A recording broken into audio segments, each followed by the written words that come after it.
There are moments in life when silence speaks louder than words. Moments when you no longer feel the need to explain yourself, to chase understanding, to prove that your heart is pure. You step back, not because you've stopped caring, but because you've finally started caring for yourself. That's the quiet art of emotional distance. And as Carl Jung might say, it is not a sign of coldness, it's a sign of awakening. From childhood, we're taught that closeness means love, that to be connected, we must be available, emotionally, mentally, physically, all the time. We equate togetherness with safety and distance with rejection. But Jung saw this differently. He believed that the self, your inner world, must have boundaries, or it dissolves into the crowd. To lose that inner structure is to lose your identity. When you are too close to others, you begin to absorb them. Their moods shape yours. Their chaos becomes your burden. You start living as a reflection, not as a person. And when that happens, your soul begins to whisper, "Where am I in all this?" Distance, in its purest form, is not absence. It's perspective. It's the space that allows truth to come into focus. Think of a painting. If you stand too close, the image dissolves into brush strokes and color. Only by stepping back can you see the whole picture. Its meaning, its beauty, its depth. Emotional distance does the same for life. When you take a step back, you can see patterns that were once invisible. You begin to understand why you keep getting hurt. Why you keep rescuing people who don't want to be saved. Why you silence yourself to keep the peace. Distance shows you the dynamics you couldn't see when you were too entangled to breathe.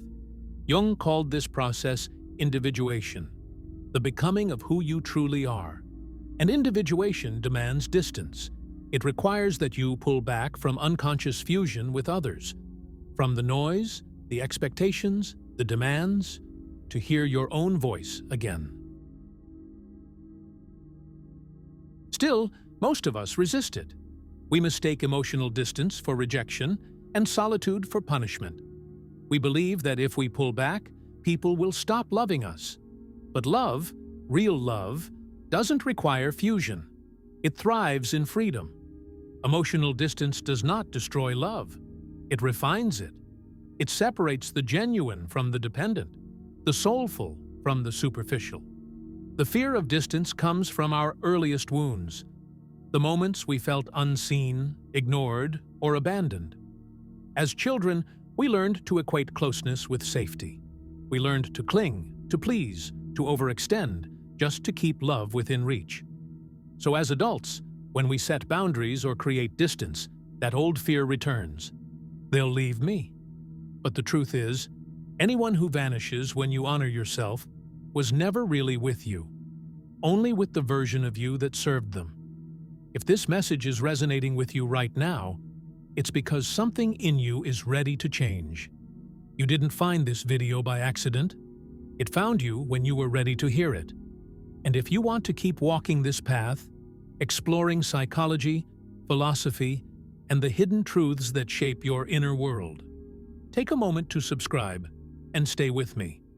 Each video is a step deeper into your own awareness, into understanding yourself through the wisdom of minds like Jung, Nietzsche, and Frankl. Now, let's go further. Jung spoke often of the shadow, the hidden parts of ourselves we repress. When we refuse to set boundaries, when we give endlessly, we are often running from that shadow. We hide from our fear of being disliked, our fear of solitude, our need to be needed. And yet, the more we suppress our own needs, the more resentment grows. That resentment, unacknowledged, becomes bitterness, and bitterness becomes emotional decay. Emotional distance, then, is not cruelty. It's a sacred act of honesty. It's saying, I can love you, but I cannot abandon myself for you. Jung believed that wholeness arises when opposites are balanced. closeness and distance, giving and withholding, love and detachment. One cannot exist without the other. You might be wondering, how do I know when I need distance? The answer lies in your energy. When conversations drain you instead of filling you.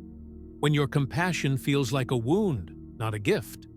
When you replay every interaction in your mind, searching for what you said wrong.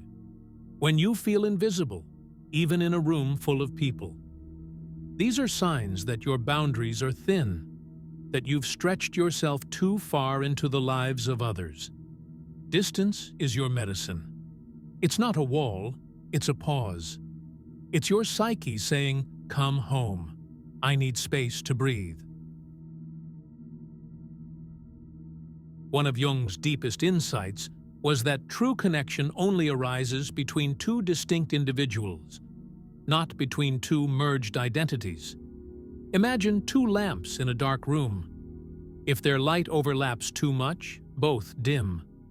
But when they stand apart, their glow expands, illuminating more space together than they could alone.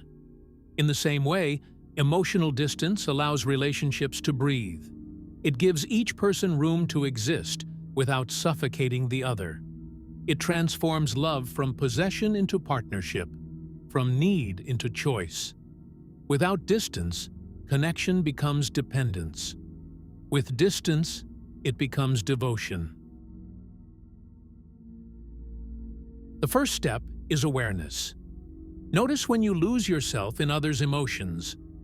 Notice when you feel anxious if someone is upset with you. Notice when you keep explaining yourself to people who have already made up their minds. Each time you notice, pause. Take a deep breath. Imagine stepping back from the situation, not to escape, but to observe. Ask yourself, what part of this is truly mine? What part belongs to them? This is the beginning of emotional sovereignty, the quiet power to discern what you own and what you don't. The second step is practice. Start setting small, clear boundaries. Say no without guilt.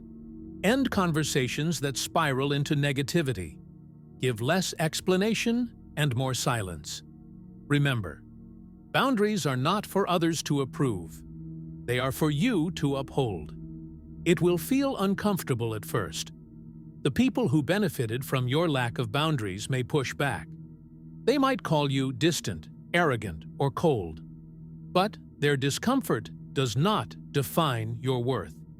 Boundaries reveal who can meet you at your level of self-respect and who cannot. Let them react. Let them reveal themselves. Your peace is not up for negotiation. Jung believed that the soul speaks most clearly in solitude. When you withdraw, not out of bitterness, but out of reverence, you begin to hear the subtle language of your inner world. Solitude teaches you emotional discipline. It shows you how to comfort yourself instead of seeking constant reassurance. It reconnects you with your intuition, the quiet knowing that tells you what feels right, even when logic disagrees. Solitude is not loneliness. Loneliness says, "I am empty." Solitude says, "I am full enough to be alone." When you embrace solitude, emotional distance stops feeling like exile. It becomes your sanctuary. Another Jungian truth. People mirror your inner state. When you lack boundaries, you attract those who take advantage of it. When you learn to protect your space, you draw people who respect it. Your energy teaches others how to treat you. You don't have to announce your boundaries. You only have to live them. Think about the people in your life right now. Who drains you? Who uplifts you? Who only calls when they need something? And who reaches out just to see if you're okay? Every one of them is showing you something about yourself. If you keep attracting chaos, ask yourself, what part of me is still comfortable inside it? If you keep attracting distance, ask, Where am I still unavailable to myself? The world reflects your emotional state with uncanny precision. It's not punishment, it's feedback. A mirror held up by life, whispering, "This is how you treat you." As your emotional distance strengthens, relationships reorganize themselves. Some will fade, some will deepen. Both outcomes are gifts. Distance filters the genuine from the convenient. It reveals who loves your soul and who loves your compliance. And if, while listening, you're realizing that some of your relationships mirror old pain, don't turn away from that insight. Lean into it. That realization is the first step toward liberation. Now, let's clarify. Emotional distance does not mean emotional numbness. You can remain warm, loving, and compassionate, and still be detached from outcomes. Detachment is freedom. It means you no longer try to control how others see you, think of you, or respond to you. You release the illusion that your worth depends on external approval. In this freedom, you find a profound peace, a peace that doesn't rely on anyone else's behavior. Jung would call this integration, the moment when your inner and outer worlds align. You love without clinging. You give without losing. You care without collapsing. When you first create distance, it can feel like withdrawal. You might feel guilty, restless, even empty. That's normal. It's the echo of the old self dying. For years, you may have defined your value through others. Now, as you step back, you face the silence of your own company. And in that silence, you meet your true self. This is where healing begins.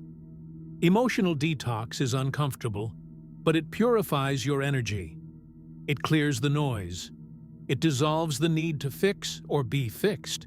You learn to let emotions pass through you instead of defining you, and that is the beginning of emotional mastery. Many fear that boundaries make them selfish. But boundaries are not walls, they are doors. They decide what enters and what leaves your emotional home. Compassion without boundaries leads to burnout.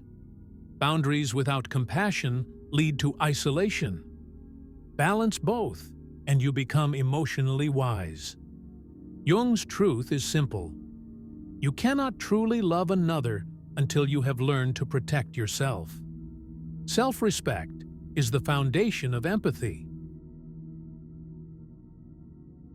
Sometimes, emotional distance reveals a harder truth. Some relationships cannot survive the light of self-awareness. When you stop overgiving, when you stop tolerating disrespect, the dynamic changes, and not everyone will stay. Let them go. You're not abandoning them. You're releasing the illusion that you must carry them. People who thrive on your lack of boundaries will label your distance as cruelty. But silence is not cruelty. It's closure. Let the silence speak for you. In that space, you reclaim your time, your energy, your dignity. Power is not always loud. Sometimes it's the quiet decision not to respond, not to defend yourself, not to chase. Stillness is power. When you stop reacting to every emotional ripple around you, you begin to master your inner world. This doesn't mean apathy.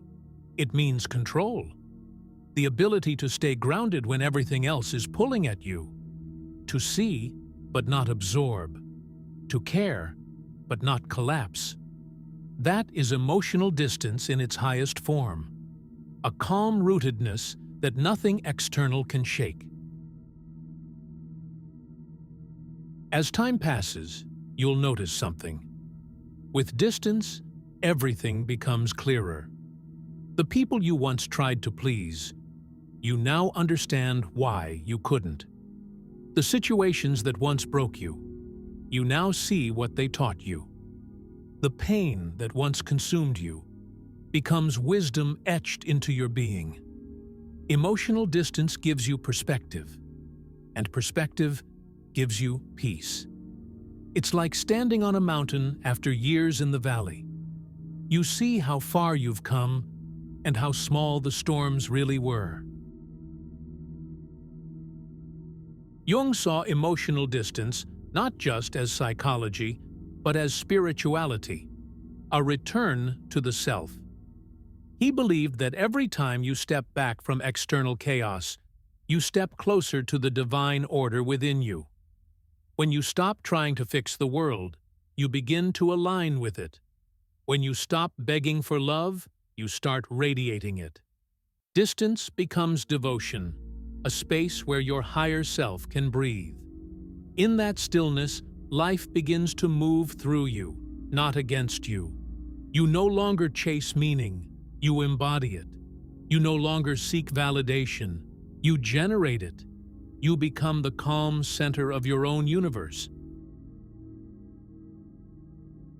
As you evolve, emotional distance becomes second nature.